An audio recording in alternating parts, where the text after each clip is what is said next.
This week, the New Mexico Office of the Superintendent of Insurance rejected a request of Blue Cross Blue Shield to raise premiums in 2016 by a bunch, over 51%. Now, Albuquerque Business first reported that other insurance providers sought rate increases from 2 to 7%. Blue Cross Blue Shield requested that 51% increase, and after the request was denied, the company said it will not offer individual health plans through the New Mexico Health Insurance Exchange next year. The company reportedly will offer other plans outside of that exchange, which was created under the Federal Affordable Care Act, of course. And Janice, what do you think this means for New Mexicans, the bottom line, about getting your insurance? Blue Cross is a giant provider here, a huge provider. We'll get into the rate increase in a second. What does this mean for people seeking insurance? So we're still talking about insurance and we're not talking about health care. But this is the gatekeeper, and without the insurance, there is no health care, and once you get there, you might not have health care either.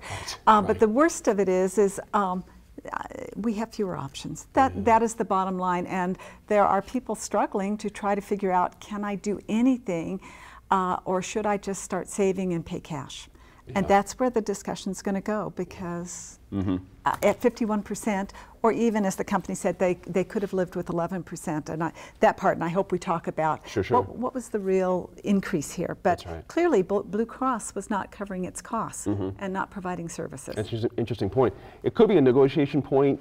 You come in fat, it's going to go down from there. You never know with these kind of things, Carolyn. But it's rather jolting when you think about it, because that's not great for the consumer either, having an increase of that sort.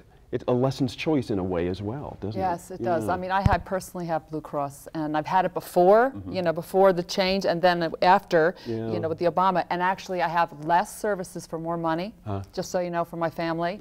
And getting the service was horrendous. I can't tell you how many hours I spent on the phone. So to think that I have to do this all over again makes me crazy. So I hope that they can negotiate something here. To have it pulled like that will be a mess. Sure. It's not as if the superintendent is saying it's got to be 51% or nothing. You get nothing. There's some middle ground here, it would seem to me. But it seems to me it's almost like a too big to fail kind of a situation. Something's got to have to happen here to keep Blue Cross in the family if we really want to protect consumers here. What do you think of that? Well, and there's so many, back to the healthcare issue, there's so many providers here in New Mexico that don't take press. The other options are, limited press. There's Centennial, whatever the other one is. There's New Mexico Connections. There's a couple of other ones, but they don't all, not all doctors and practitioners take those other insurance. So Blue Cross Blue Shield is a huge one for ABQ Health Partners, for Loveless. And I do think that there's a little bit of, you've got to fix this. Like, there has to be some middle ground.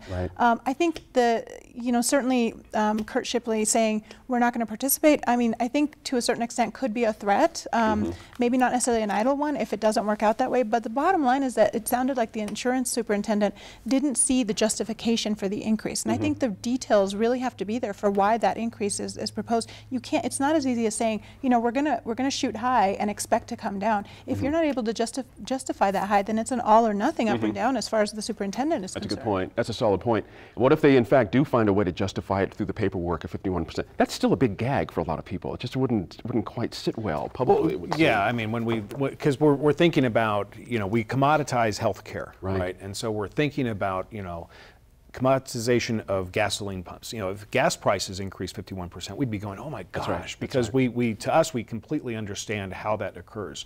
With healthcare and health insurance, it's a very complex beast. It's not the same thing as going to the gas pump and filling up your car or truck or whatever. And just by means of disclosure, we do work with the New Mexico Health Insurance Exchange, which includes both Kurt Shipley as well as Superintendent Franchini. So, I think that Dennis Domzalski put it very well for Albuquerque Free Press, in that Mr. Shipley said that Blue Cross Blue Shield lost $19 million on the 35,000 patients, but at the same point in time they also received $25 million in subsidies. So it's just by looking at that statement alone tells me it's a very complex issue, and it just can't be summed up in a headline. That's a good point. With 30 seconds left on this one, what's the answer here? What has to happen for Blue Cross? Well, I think this is for everybody. The complexity of using the ACA, the batching of services that they use that may not cover the costs. is making it very difficult to provide insurance, but also health care. Good point there. That's all the time we have. Join us online at NewMexicoInFocus.org. Tell us about what you think about the issues we discussed with these guys this week. We appreciate your time and effort to stay informed and engaged, and we'll see you next week in Focus.